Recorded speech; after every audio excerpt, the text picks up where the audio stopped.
Naša krátka ukážka vzduchovky od nemeckej firmy Hammerli. Tento model je 900 kombo s napínacou pákou pod hlavňou.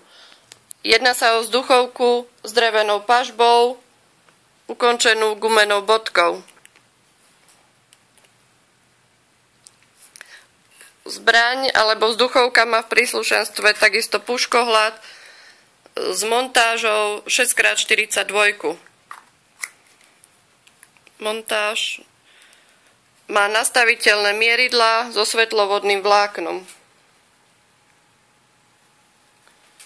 Muška.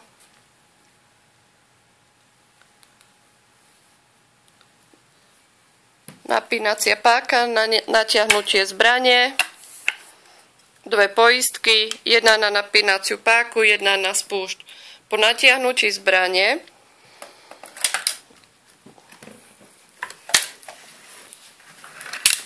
sa nám automaticky zaistí poistka za spúšťou.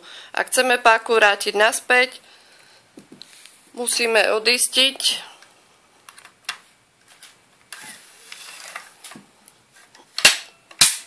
zbraň alebo vzduchovka je pripravená k streľbe odistením druhej poistky pred spúšťou. Vzduchovka má rozmery dĺžka hlavne 483 mm, celková dĺžka 1150 mm, váha 3,6 kg.